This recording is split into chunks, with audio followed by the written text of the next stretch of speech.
This is Things You Might Not Have Heard, and I am Jay Cleveland Payne. I am ready to present to you yesterday's latest in information, current events, pop culture, and politics news. This is your go-to supplemental source for both mainstream and unconventional stories that you might have missed throughout the day, with a little extra context added in the mix. In the queue today, 8 stories from the past day that were vetted by you as conversational and curated into this nice little cast here. We also have some fun stuff at the end, and we'll explain the vetting process at the end of the highlights, so stick around. A lot of fun stuff to get to. Now, remember, you can go to our website. This is theconversationproject.com for more information about the full offerings that we have, and visit our email or email us, the conversation inbox at gmail.com. Let's get into the stories of the day. 8 stories, as we said.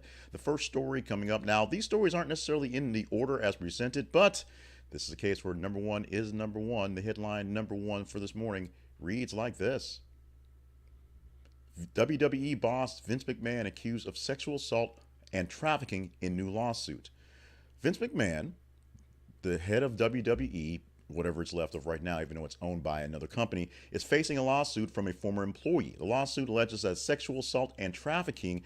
The situation highlights a series of conduct regarding Mr. McMahon's conduct and raises serious issues about the workplace safety and ethics of the entertainment industry itself. The legal action could have significant impacts on McMahon's career and WWE public image, although McMahon is in the 70s and no longer daily working the thing, we believe. It still has the effect of the company that he essentially built from the ashes of his father's company, not quite from scratch, and turned into the juggernaut that is WWE, or now TKO's acquisition, as it is. Headline number 2 for this morning. It reads: Deadpool 3 wraps filming after strike delay, Ryan Reynolds announces. You've seen plenty of the film, the leaked images out there of what's coming up in Deadpool 3, but after a long awaited wait, because one, getting the rights to it, two, getting Wolverine involved in it and having all the weirdness of the Marvel universe going through, three, a lot of Marvel universe, Sony, Disney stuff going back and forth, and writer strikes and other delays, the film is now essentially wrapped. So post-production is coming, and Deadpool 3, which will feature Wolverine, that's Hugh Jackman, and a whole lot of other weirdness suspected to be about a bit of multiversal nuttiness, is happening, coming very, very soon. People are very jacked about this one. Third story for this morning. Headline reads: Microsoft lays off 1,900 Activision Blizzard and Xbox employees. These are employees specifically in the gaming division. Microsoft announced layoffs affecting those employees from Activision Blizzard and Xbox divisions. Significant workforce reduction is part of a broader changes in the industry and the company as well. The impact of these layoffs is big on the gaming industry. Someone's put out a note saying that essentially in just a few weeks, January is not done yet, there have been half the number of layoffs of last year in the gaming industry, and just in general industries that are more or less entertainment, such as TV and writing and movie making. Those layoffs have been big as well. Industry like radio as well. Pretty considerable, being that it's only January, and all the stuff that happened throughout the summer with the strikes happening on entertainment levels. Games, a slightly different level, but it is something that's big out there. Let's move on to the story we have at number 4 for this morning. That headline reads: The Pokémon Company to investigate Palworld over possible IP infringement. If you're looking at the video, you see an image from Palworld, a new game that's out there that Pokemon's a little worried about, because the cute cuddly animals, even though there are people with guns there, the cute cuddly animals look a lot like the pocket monsters from the Pokemon Company. Palworld, it has possible infringement of the intellectual property rights based on some of the images that they have out there, and the similarities between the big yellow guy up there and the big blue guy that Pokemon owns and stuff like that. We will see how this works out and whether it's a big thing. I've never heard of them until this lawsuit, but I'm not big in the gaming community or in the Pokemon cute little cuddly things, or even the EFTs that were out there going for a while. So EFTs, yeah, it's a little silly, a little ridiculous, but at the same time, it's money, it's business, and copyright infringement is a big deal. We'll see if Palworld will have to pay or go away, or if Pokemon will have to just sort of live with its new cute cuddly cousins, if they can be called cousins. Headline for number 5 story for this morning reads like this: Tesla shares plummet as analysts decry train wreck investor call.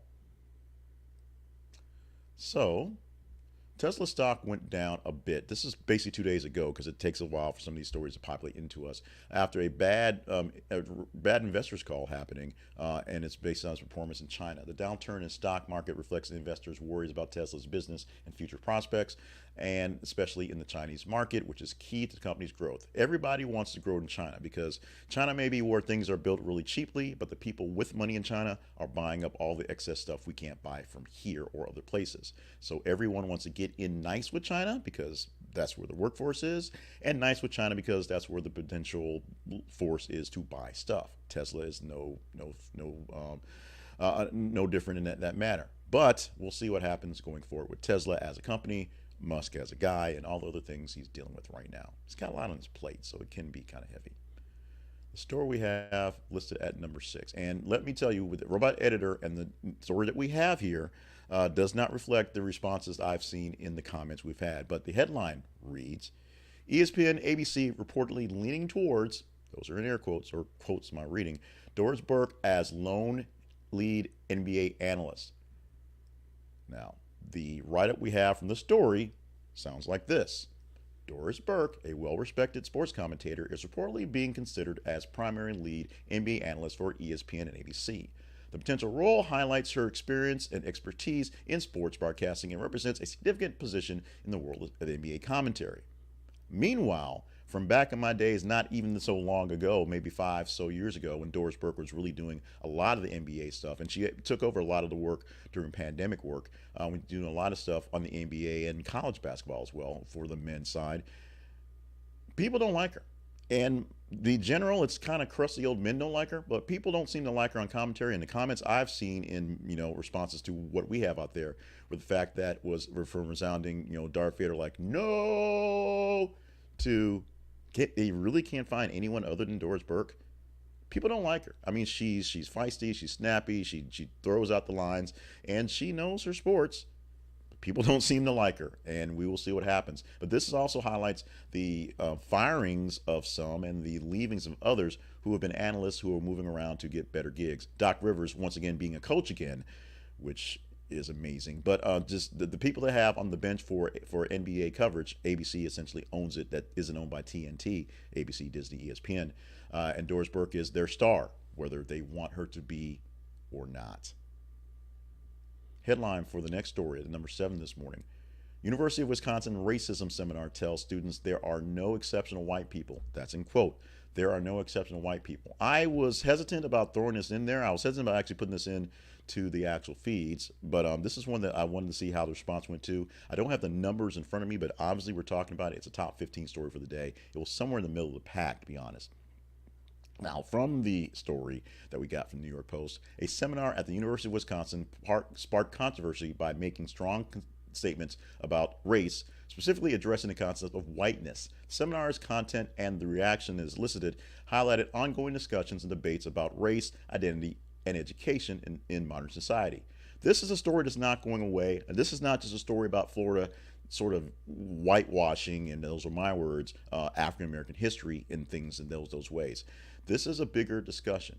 Race in this world, in a world that supposedly became post-race after Obama, is becoming super duper unpost-race right now. Race is actually a significant thing, and it may not be so much the true color of our skin, but the fact that the color of our skin is how we divide ourselves into the groups that we are on, and from that the economies of those groups, and how many of those groups don't really belong together because it's more or less about money. So black people, white people, Hispanic people with money have more in common with themselves with money than do black people, white people, Hispanic people who are just black, white, Hispanic. It's a very complicated issue. It's something that I do talk about in other forums.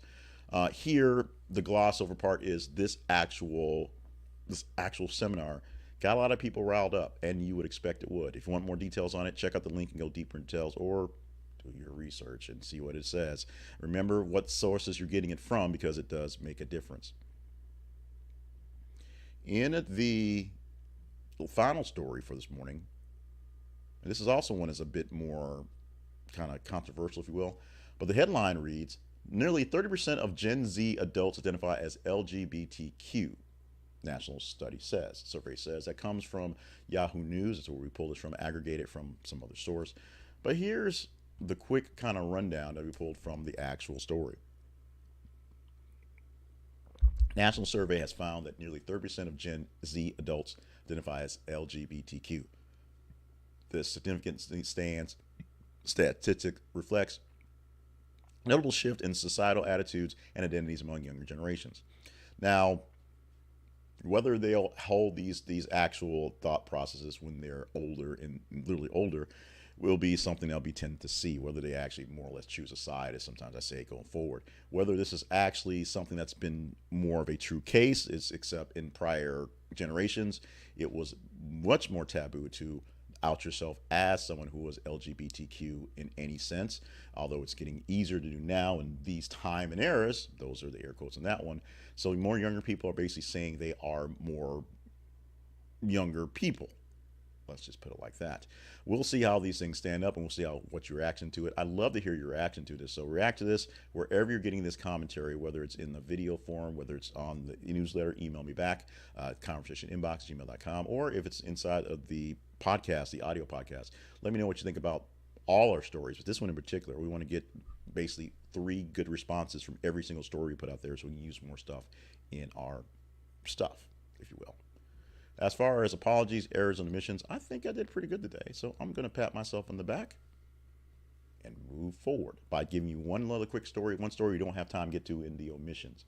Media workers strike to protest layoffs at New York Daily News, Forbes, Condé Nast. A strike in newsrooms in various places happened yesterday, essentially because of what's going on in media and layoffs in general. Protests and layoffs themselves, demanding better job security, what's going on.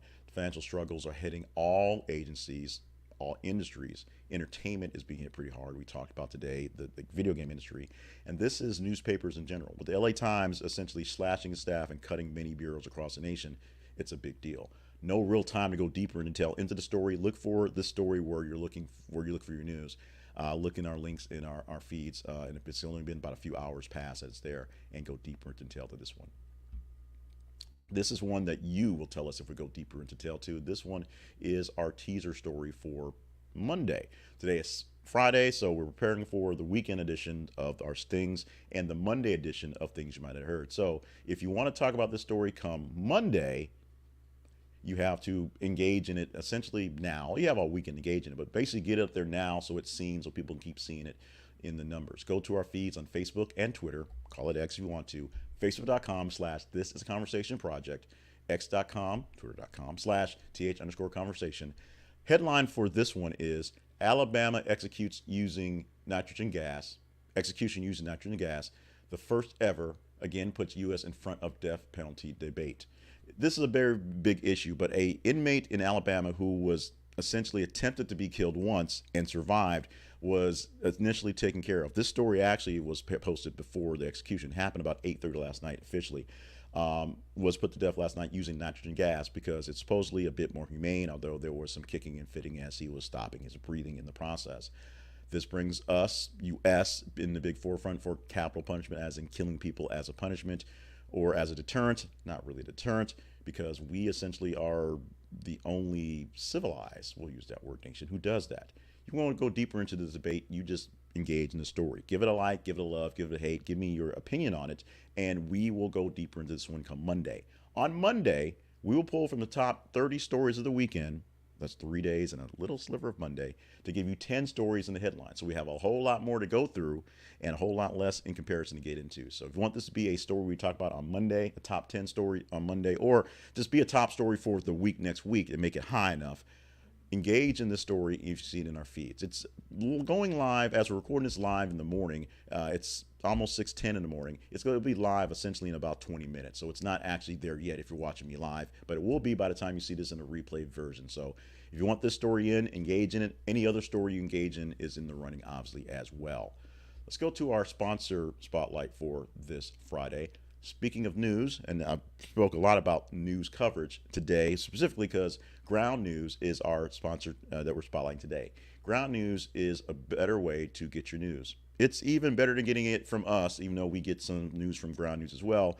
because it offers you a chance to see a wider scope of what's going on. They have a staff, if you will. They have people covering the news stories and looking to see how they're being covered. So what you're getting is a larger swath of news and who's actually talking about it, whether the perspective is more from the right or the left, or it's more independent, or in some cases, spots that they have in the blind spots section where it's mostly right or mostly left. And basically, if you're not looking for those news outlets, if you're an MSNBC watcher and you don't watch any Fox News, there's stories over there that aren't being seen the way you're seeing it on MSNBC, or aren't being seen at all, period, and vice versa. Find out who's covering what, maybe why they're covering it and how they're covering it. You may find out that a story that's not getting a lot of coverage from one side and is getting massive coverage from the other side is not so much because that side really loves it. It's because there's a conglomerate that owns a bunch of publications on that side, so they put in all their papers. So it's a copy in all their websites and papers, as opposed to just that many people are talking about it. If you're a person who actually does their own research and goes deeper into stories, Ground News is where you need to be. Go to our website to use our link for affiliate of commission for us. This is a conversationproject.com/ground news. This is a conversationproject.com/ground news. We get a small commission when you install and use it. And right now they've got a 40% off deal for you for the year. So check it out. Get some savings on your real news coverage and get some real news coverage. Not that we're not real news coverage. You know what I mean. Check it out at our website for our affiliate link for Ground News. Check out our sponsors page for many other sponsors, but Ground News, our spotlight sponsor for this morning, afternoon, evening, night, however you're watching this thing. Let's talk about us, because we are always a spotlight sponsors for ourselves. So we're talking about the Conversation Project, living online at this is a conversationproject.com. Stop by our website anytime you need to, because we have lots of stuff there. You can go back in time, if you will, and check out replays of what we have going on in both audio form and video form, so you can see me again. You see short clips with hot takes going on, and there's links to the newsletter, and just on the website, just a link straight to the stories that you can see every single day. Go bypass the me and go straight to the in the stories there as well. We talk about our feeds on Facebook and Twitter. Those are very important. We talk about our email address, the conversation inbox at gmail.com. Very important. The most important things you do, it costs you very little. But we also implore you to check out our sponsorship page and our partnerships page, because we do need help with partnerships, do need help you joining our sponsorships. Next month, February, the month of love, every single day, we will hit you with our NPR style pledge drive stuff. So be prepared, be prepared, be prepared. We won't overdo it. Well, we might overdo it, but we're going to do that every month because we're looking to get more followers and get more subscribers to help us out. We're trying to get 200 brand new pledges monthly going forward for the year in next month. So every day, be warned, in February, we're going to do this. But not today, and not Monday and Tuesday and whatnot. So we'll still, but we're going to warn you right now. So, but you want to get a little jump on that, go to our website. This is conversationproject.com. Check out the partnership page and maybe become a partner. Go to a sponsors page and visit a sponsor. Make sure you do email us or check the feeds every day, so we have the words that go into my mouth every single day. And now, the fun stuff. As promised, fun stuff to get you through the bulk of your day, or just kind of give you a laugh, a smile, just a sort of something to add onto it. Starting off with birthdays, because birthdays are always the fun stuff. Birthday wishes starting off with Ellen DeGeneres, who's 66 years old on the day, on this January 26th. Ellen, who's gone through a lot of changes, now, of course, representing the LGBTQ community as well, after going many years of just being a regular straight female comedian, coming out, literally coming out, not so much live, but on her own sitcom, which was changed up to kind of roll with the punches on that one, and then of course being a staunch supporter of the cause, if you will, and bringing people who weren't gay into prominence because they got married to them for whatever reason. But we love Ellen DeGeneres, what she's doing in her show and all the stuff she's done. 66 years old on the day. Also wishes to hockey great Wayne Gretzky, who's 63, and Andrew Wrigley, who's 61 years old today. Your childhood is coming really, really close at you right now. Let's talk about our history lesson for this morning. We're going for this one, 1998, because, this was history. President Bill Clinton denied having an affair with the former White House intern, Monica Lewinsky, telling reporters, the quote, and we don't do impressions, but we got to do this one, "I did not have sexual relations with that woman." It's a bad one. It's a terrible one, but you have to do that for that one. We know the aftermath of this one. Monica Lewinsky eventually came out okay with this one. We say okay. I mean, she still has to live with this. Bill Clinton, We know what happened with him and how that rolled with him. And we also know how it reflects on how we look at stuff right now. We have a current former president who had a bunch of serious things, and he just basically calls all the ladies liars, and they come up with receipts, and he just still calls them liars, but pays the fine. Let's go on to our celebration for the day. Nothing to do with anything past. It's Peanut Brittle Day. A few days past, we had Peanut Butter Day, which goes well with jelly. Peanut brittle, maybe not so great in dipping with jelly, but it's still a very yummy, tasty snack. If you don't like peanut brittle, there might be something wrong with you other than an allergy. But peanut brittle is peanuts and all the caramelized sugar stuff and all crunchy and whatnot. It gets in your teeth and it's just kind of. But I love it. You know you love it. Get you some peanut brittle, even if it's just the one time of the day, one time of the year, just to kind of celebrate it. We're celebrating it on this Friday, the 26th of January. It's Peanut Butter Brittle Day. You can sing Peanut Butter Brittle with a baseball bat too. It goes. The whole song goes. You can do that. Well, it works out. Hopefully it worked out well for your day. We think today worked out well for our new additions to the actual program. So if you like them, let me know. If you don't like them, let me know. Email me at theconversationinbox@gmail.com and let us know how things are going well or not so well. Stay limber, stay hydrated, stay on task for all the grand things you are here to do on this 2024. I almost said 2022, and because it was rhyming in my head, and I got lost in that one. But you get the point. 2024 is here. We're almost through the first month, so it's a long ways to go. But trust me, for some of us, it's still been pretty rugged. So thank you so much for being here for us and being here for all the folks, the us's out there who need you out every day. Do what you can to make sure you're here, safe, sound, and not prematurely ruining it for any of us. In the meantime, we're going to take a break from this show, but weekend shows popping up, the weekly wrap-up, which is, of course, the top 10 stories per your pure engagement. What your actual scores are, we'll tell you what stories you said were the tops. We also have the story of the week. One of those top 10 stories we'll expand on in deeper detail for some commentary and hot takes all weekend long. We're going to try it, if basically as time allots, trying out some new things here there, so let us know what you like about them. Then come Monday, we're back in this seat at 6 or 5:50 a.m. Central Time to give you 10 stories, because it's Monday, 8 stories the rest of the week that you deemed as conversational over the past weekend/day. It's called Things You Might Have Heard. You might have heard about it. You might be watching it right now. In fact, you are watching it right now, but you're watching the Monday edition come Monday. Love you. Mean it. We will see you Monday, and have a wonderful weekend.